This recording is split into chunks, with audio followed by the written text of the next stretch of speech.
So hello again. I know. I need to learn how to make a formal video. But you know what I was thinking about? I seen this video and said, um, open Chick-fil-A with $10,000. I did not even watch it because I think it take $1 million. It take $1 million to get a Chick-fil-A franchise, which would be great. That would be really great. I think people would love that.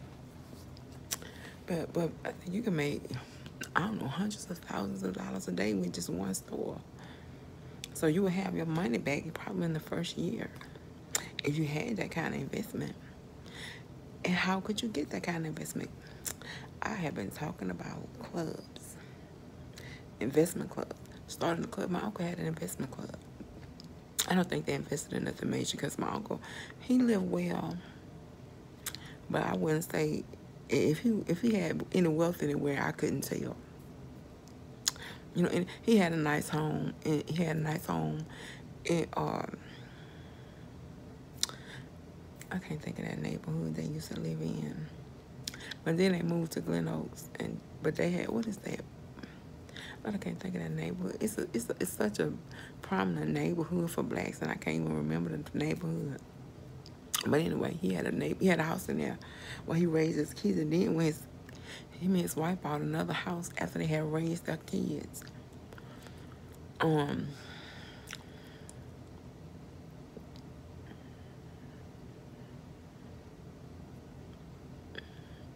So they lived well. They had pretty nice cars. They had pretty nice cars. They did well, but they also had a primerical little office. He worked at the country club as a waiter. When you come home with $200 and $300 a day,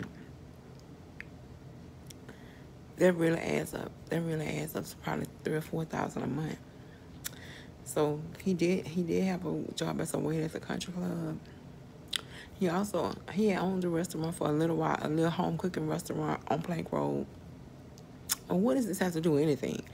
But anyway, I was talking about a group of investment club. I think the name of their club was Members Only. I might be wrong, but they used to have a little jacket that said Members Only. But an investment club, you have, I don't know, I think they had capped their membership at like 10. But you might have 25 members, and y'all all could. What is 25? What is $1 million divided by 25?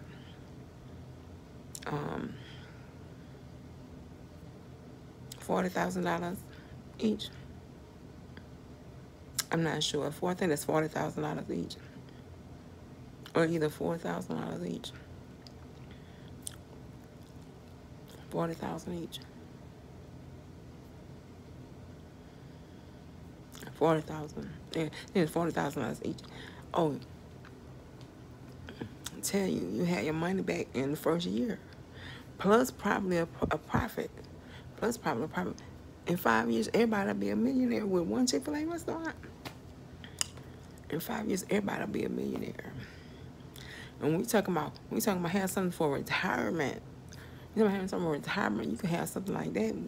You could have that going on where every member could have a lucrative franchise and have millions of dollars in an investment fund at the bank, just growing.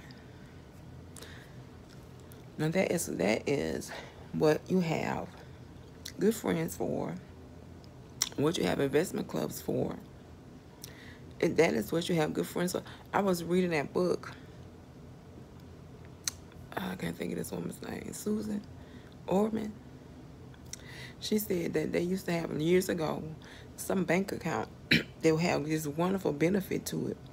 And say you needed $25,000. So she said each of her friends would put all the money together. They each open the account, take the money out. Say you didn't have to leave the $25,000 in there. You needed to open it, take it out, and then another friend will open the account, and then another friend will open the account. Then they will all get their money back.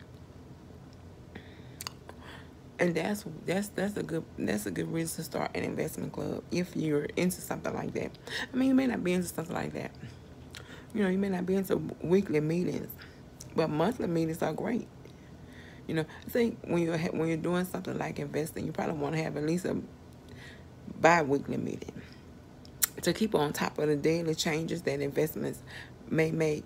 You know, especially if you're investing in a franchise, you're going to see who's going to be a manager, who's going to overlook. You know, my sister them had a club, but it wasn't a financial club.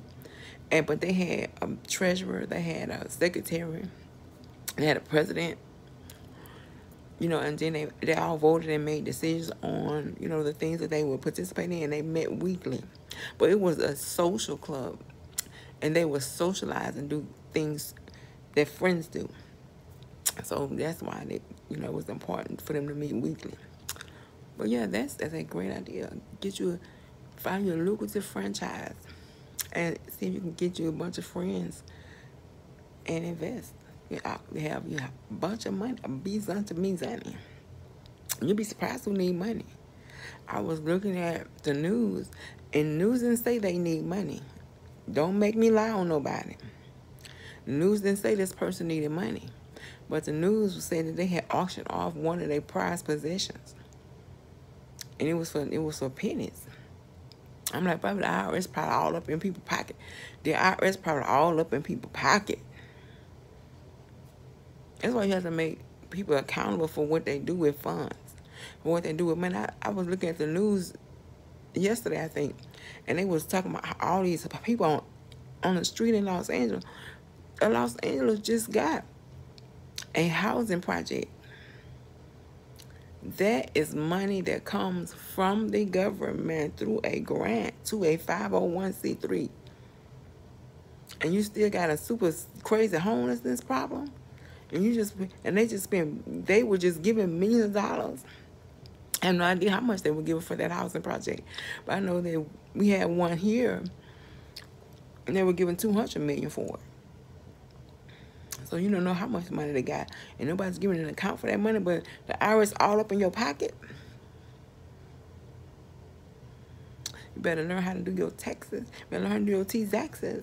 Maybe I know this millionaire when I was in Atlanta. I don't know what he did.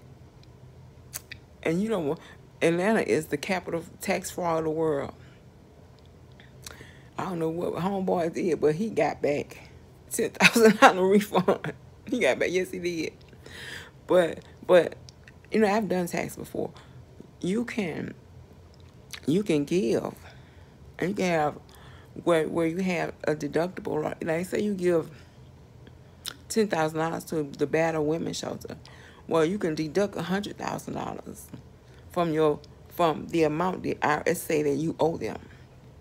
So of course, if the IRS say you owe them, like let's say Red Fox said owe the IRS some money, I don't know how much you owe them, $2 or $3 million.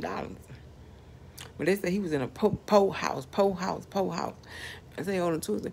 Okay, so with that amount, if he give $100,000 to his favorite college, he could actually deduct $2 million from the amount that they said that he had to pay because after 75, you know that people with $75,000 didn't get a stimulus. After that amount of money, you don't get credits. You don't get the child tax credit. You don't get you get it.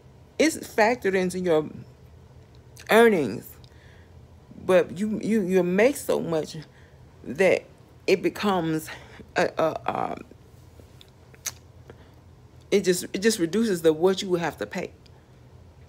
That credit just reduces what you have to pay. There's a lot of credits out there. You could need to talk to a tax professional. You know, credit for buying an electric car, credit for buying energy efficient housing and stuff, so housing materials and all of that. So there's a lot of credits out there that can reduce the amount that you owe if you're a wealthy person. And I ain't saying he did nothing wrong by getting a $10,000 refund. He could have very well have given and gotten credits that reduced the amount that he would have been owed to the IRS for his taxes. He could have very well did that. Like I said, you get $10,000 to the bathroom show, you can deduct $100,000 off of. Like they say, well, you owe us $100,000. You know, you could deduct that off of them. I've been doing my taxes forever, my own taxes forever, and I had started a little business where I was doing other people's taxes for a little while. But anyway, that's neither here nor there. That's neither here nor there. But yeah, great idea. Start start a financial club. If I start one, I don't know how I'm gonna squeeze all that in because I don't really want a financial club. I want a different kind of club. I'm not sure if I want a social club, a club for plus size women, so plus size women can have fun and enjoy doing stuff. You know what I'm saying? Because everybody may not ask you out to go to the favorite crab.